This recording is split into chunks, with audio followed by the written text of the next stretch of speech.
thank tonight Arizona State University and the journalism students here for the Walter Cronkite Honor today. We won't forget it. Good night. Warmer days ahead with cloudy skies. Then as we go into Sunday and Monday, we'll have some chances of rain and even thunderstorms. I'll have all the details coming up. Right now on News Channel 6 at 7, 2 young lives lost in a house fire in Richmond County.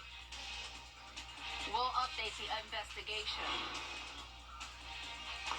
Also ahead, it's American Heart Month. What a local doctor says you can do to ease strain on your heart.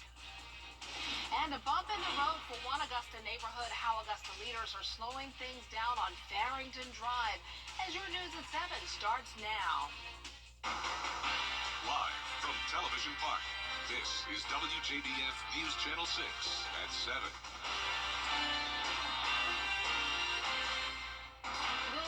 Everyone, you're watching News Channel 6 at 7. I'm Dee Griffin. Thanks so much for joining us. Coverage you can count on begins with 2 children dead after a house fire in Augusta. It happened this morning at a home on Moore Road just off Mike Paget Highway. And the coroner tells us 10-year-old Tyesha Clifford and 7-year-old Aubrey Williams died in the fire. A neighbor we spoke with says the entire neighborhood is in shock. I reached out to the family. I know it's hard for them. And I feel the pain myself. Sorry, I'm a little shook up right now. The mother and a 13-year-old were also at home during the fire. They were taken to the hospital for treatment. Now, News Channel 6 is talking to local child psychology experts about how tragedies like this can impact friends and classmates. Tyesha and Aubrey went to Richmond Hill K-8 school. Here's Hannah Latier. It's something that's really big that has happened. First validating their feelings. The kids, especially if it was a close friend, I would assume are going to have some big feelings, some feelings they may have never had before as well. Hill says not to be afraid to use words like death and dying. We try to make it so, they passed away or something like that, but so it's really concrete and they understand. Don't be afraid to use those terms. Letting kids express their grief through play can also make it easier for them to share their feelings. They might want to color about something and it will end up, talking about their friend. If it's someone that was close to them, if they bring up how their friend has died, open up that conversation. If your child is scared about a similar tragedy possibly happening to them, provide them reassurance. How you're going to keep them safe. And if the worst were to happen, who are the helpers that will come help? In some cases, speaking to a professional could be the best option. Some kids initially will have problems sleeping or hard time concentrating in school. If that's something that lasts, longer than a few weeks, that's where I would want parents to talk to their pediatrician about additional measures that might help support their child. Hill tells every child and person that they can handle grief differently, and it's important to know the different ways to help them. We'll have additional resources and information on our website, WJBF.com. Well, time now for a first look at our weather, and here's meteorologist Jenna Petracci. Hey, Jenna. Hey Dee, it's been a pretty cloudy day. The clouds are sticking around now that it's nighttime. Here's a live look at our Terry Lambert Hyundai Skyview Cam over in Swainsboro. Still dry today though, no rain. We had a high of 60 degrees, so getting close to our average. Low this morning, that is not exactly accurate. We were in the upper 20s, not quite the low 20s, but nonetheless, it was still very cold. Right now we are in the upper 40s and low 50s, 48 in Barnwell and Augusta, 53 in Louisville. Millen, you're at 51, only 46 in Aiken. Gibson at 50, 53 now in Waynesboro. All of us at least a few degrees warmer than it was this time yesterday, so no more 20s when you're headed out the door tomorrow morning. We'll be actually around the 40-degree mark, so huge change of pace. Winds are now coming in from the southeast, despite the fact that they're very light. All that southerly moisture really helping to warm us up a bit, along with the increase in clouds. So notice satellite and radar showing this dense cloud cover. All very high-level clouds, though, not the type to bring us any rain. All the shower activity well to our west, only a few light showers really in Mississippi. High pressure still in control for now, so the rest of tomorrow will be dry and cloudy. Temperatures in the low 40s to start your day, 44 at 8 a.m. Warm-up begins tonight. As I mentioned, you'll notice the warmer temperatures when you're headed out the door tomorrow morning, no longer below freezing. High temperatures topping off around 70 degrees over the next few days. And then Sunday and Monday is when we'll have some rain and even some thunderstorms. I'll break down all the details coming up. But back to you, Dee. All right, thanks so much, Jenna. We'll see you in a few minutes. Efforts to protect the Olive Road overpass are coming too little too late. Wednesday, a large beam was knocked off the bridge after it was hit by a truck trying to get under it. Several weeks ago, Commissioner Wayne Guilfoyle proposed installing padded chains at bridge height to alert drivers, but no action was taken. Traffic engineer was supposed to get a cost, and administrator is supposed to be bringing it back before us, but it's a little too late for it now. Hopefully we can put it in place before the bridge opens back up, and it'd be worth just to keep this from happening again.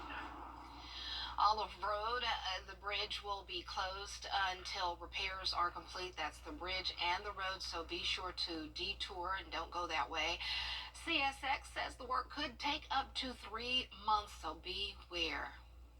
An Augusta neighborhood is getting a big bump to slow down traffic after neighborhood complaints. 12 speed humps have been proven and approved for Farrington Drive. And this year, commissioners approved $140,000 for speed humps across the city. This allows $14,000 for each district, but the cost for Farrington Drive totals about $54,000. I want to be able to use whatever funding I have if we're in District 3 for speed humps. Which I don't think I had. Like I say, I don't recall having 12 speed humps in District 3. So for one road, that's a lot.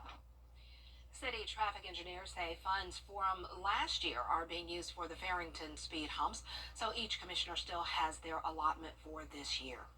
Well, February is American Heart Month, and a local doctor is shedding light on critical health concerns after a misdiagnosis. Aiken Bureau Chief Sean Cabbage-Stock reports. Often what happens when someone is diagnosed with what I had and as severely as I had it, most women die. Dr. Catherine Toomer, the founder of Total Weight Care Institute, was misdiagnosed with pneumonia and then diagnosed with postpartum cardiomyopathy. Often more prevalent in Black women.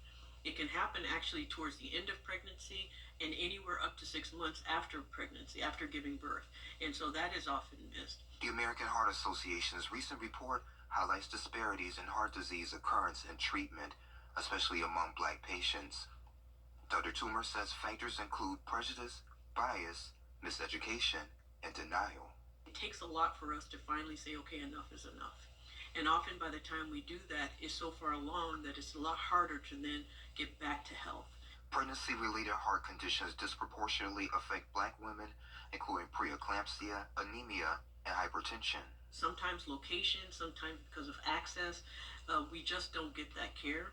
And so that lends itself to some of those things being missed. She says that in women, the most frequently overlooked signs include stomach symptoms, fatigue, heartburn resembling heart issues, and chronic cough. Grief, stress, sadness, depression, all those things can affect your heart, and all of heart disease can cause those things. She stresses the importance of early diagnosis, prevention, and a holistic approach to understanding health. According to Dr. Toomer, there's ways to manage stress and deal with the emotional impact of heart disease. The easiest is gratitude journaling, just focusing on the things that are good in your life. The other is learning how to reduce the hormonal reaction to stress. And so a lot of time, yoga breathing, low impact exercise, spending time with loved ones, and doing things that you enjoy. In Aiken, I'm Aiken Bureau Chief Sean Cabbage-Stock, WJBF News Channel 6.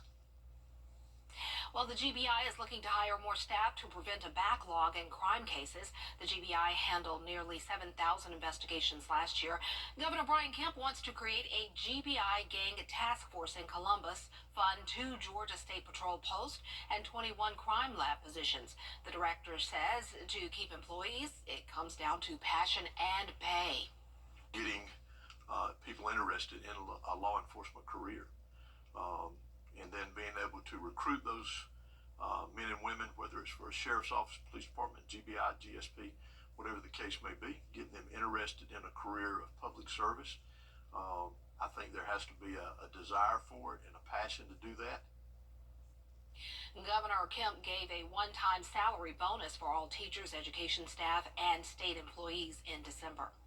Well, up next, celebrating Black excellence will show how the Big Seven Association uplifts Barnwell County through sports, scholarships, and so much more. Hey there, Georgia. I'm John. Locally by Alpha Insurance. Great rates, personalized service. That's life with Alpha Insurance.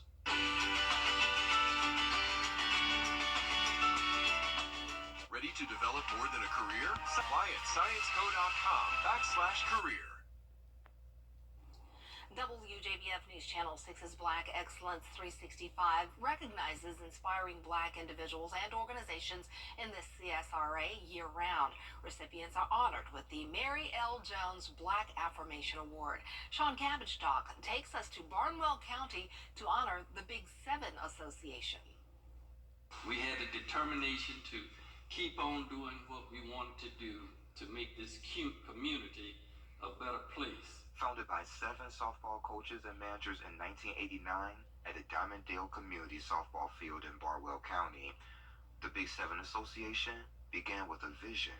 We met in the dugout out there and said, hey, let's go this direction. What y'all think about it? Everybody said, hey, yeah, we for that. So that's how we finally came up with the Big Seven. Starting with a focus on sports, the organization expanded to include youth programs, senior citizen initiatives, and scholarships.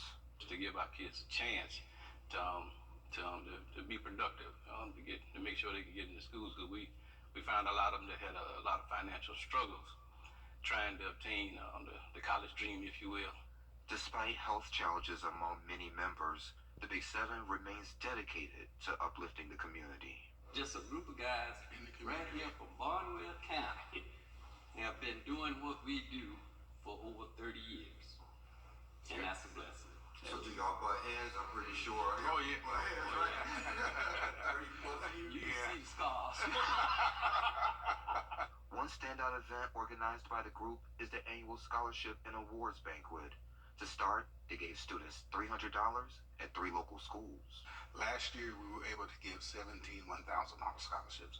So over the years, this program has really grown. Every dime that we've taken in this group, we've given it back out in some form or fashion to a senior citizen or to a student.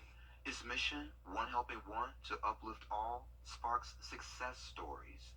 Past scholars return to inspire, speak, and even pay it forward by launching their own scholarships. We had a young man that we gave a scholarship some years back, and he went to Vanderbilt, became a doctor. And he's one of our keynote speakers. And when he came back, his whole family was there to support him. He started a scholarship in honor of their mother. President James Wallace reflects on how the organization helps seniors by hosting banquets and selecting a king and queen. And the members will elevate themselves as to be the king for these king and queen. They would go cut their grass, take them shopping, take them out eating, whatever. That was a job. You know how seniors are. But we did that for a number of years. Representative Lonnie Hosey recognized this group twice at the South Carolina State House. We all dedicated in what we do. We're not doing it for show. The Big Seven Association strives to make a positive impact in Barnwell County, which is why they are honored with this month's Black Affirmation Award. This year's banquet is on February 24th at 6 p.m. at Barnwell Elementary School. Tickets are $25.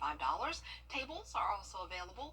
You can find more information on our website. And if you would like to nominate someone for our Black Affirmation Award, you can do so while you're there at WJBF.com. We'll be right back. As a life-changing John Foy and Associates. I'll take the fight to them and make sure you get everything you deserve. Now, your most accurate forecast with WJBF Live Viper 6. Good Thursday evening. I hope you had an awesome day. It was pretty cloudy. No rain today, though. Just some cool temperatures. Here's a live look at our Terry Lambert Hyundai Skyview Cam over in Waynesboro. Upper 40s already, so definitely a chilly night. But we won't get much colder than this, so you don't have to worry about any sub-freezing temperatures tonight.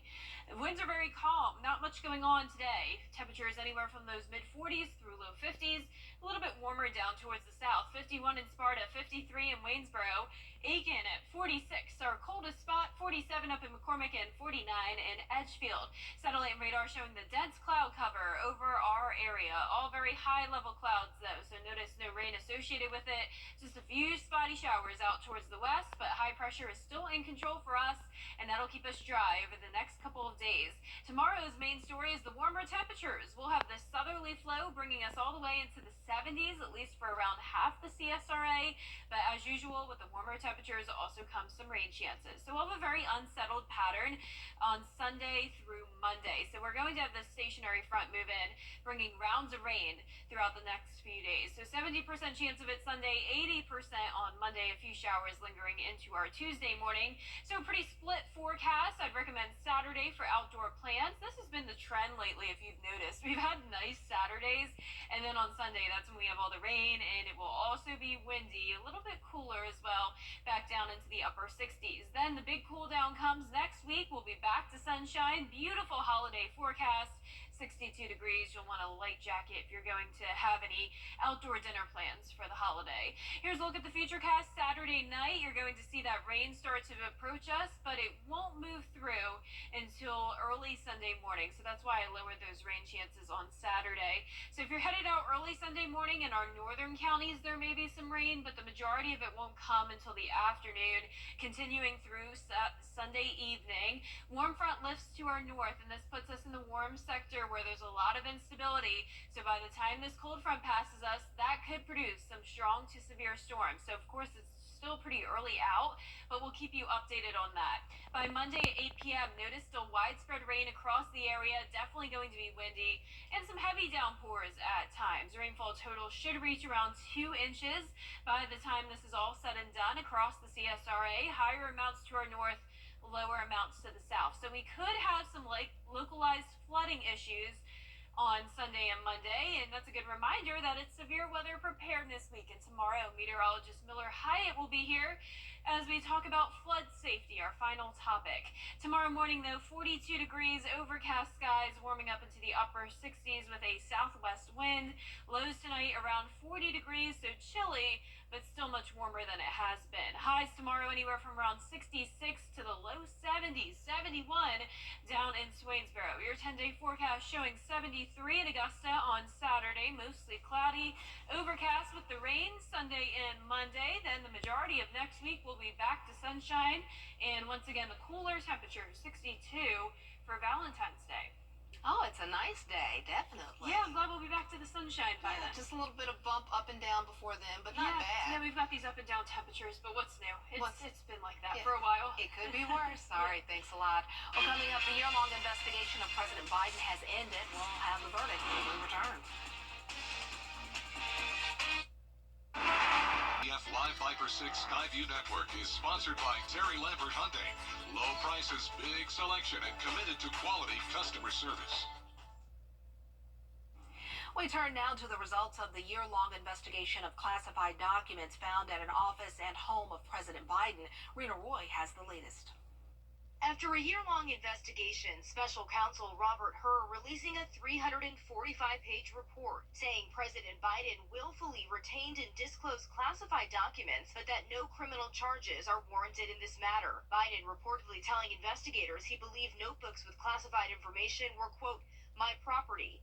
The report saying the documents included materials marked classified about military and foreign policy in Afghanistan and notebooks with handwritten notes by Biden concerning national security and foreign policy. Federal investigators have been looking into how about 25 classified documents from his time as vice president ended up in a private office workspace in Washington, D.C. and his Delaware home instead of properly stored at the National Archives. The initial documents were discovered by Biden's personal attorneys as they were cleaning out a locked office space. Those lawyers immediately notified the archives and turned over the files within a day. His Rehoboth home was also searched, but no documents were found there. ABC News learning more than 100 people were interviewed by the special counsel, including Secretary of State Antony Blinken and the president's son, Hunter. President Biden himself sat down with the special counsel for an interview back in October. Biden speaking about the investigation last year, maintaining he hasn't done anything wrong. People know I take classified documents and classified material seriously. The investigation into Biden unfolded during a wider Justice Department probe against former President Donald Trump.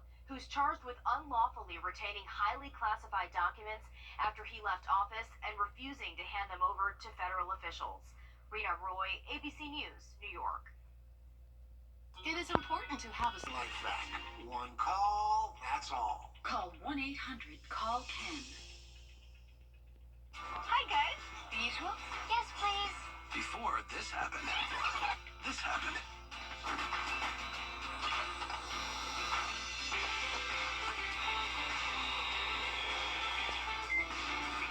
And before any of this can happen, this happens.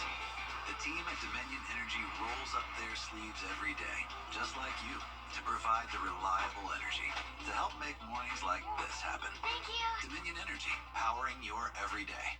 Hi, Suzanne Lily Henny Michael here with Hardwood Floors and More. For years we've been talking about our flooring and lighting gallery, but did you know we are also your one-stop shop for wallpaper? Today more than ever, wallpaper is the most popular home design element by combining both color and texture. So Hardwood Floors and More has you covered from floor to ceiling. And don't forget, we offer interest-free financing throughout our showroom and a military discount. Discover for yourself why Hardwood Floors and More has so much more in store for you. Now we all know about the big game this weekend, but have you heard of Super Sick Monday? It's when lots of people call in sick and take off work the day after the Super Bowl. Well, the push continues to make the day a national holiday. Since 2017, Change.com, or Change.org rather, has received petitions calling for businesses and schools to close. So far, it's been a no-go, but that doesn't stop people from making it their own unofficial holiday. A new Harris poll says close to 16 million employees are expected to miss work next Monday. Wow, I'm not surprised. I didn't know it was called Super Sick Monday, but I've definitely heard of people. Yeah, I didn't know there was a name, but I know a lot of people call out after their favorite team loses on Sunday. They call out that Monday or whatever. Yeah. So, Super Sick Monday. Meanwhile, I'm working Sunday as the Oh, Super Bowl is yeah. going on, so for me it would be a Super Sick Sunday. This is Triple true. S. I like the way that sounds. But I'll be here, don't worry. Our 10-day forecast showing the mostly cloudy conditions Friday all the way through Monday. Chances of rain Sunday and Monday with the warmer temperatures. Well, thanks so much for joining us. We're always with you at WJBF.com. Our good friends at Entertainment Tonight are next.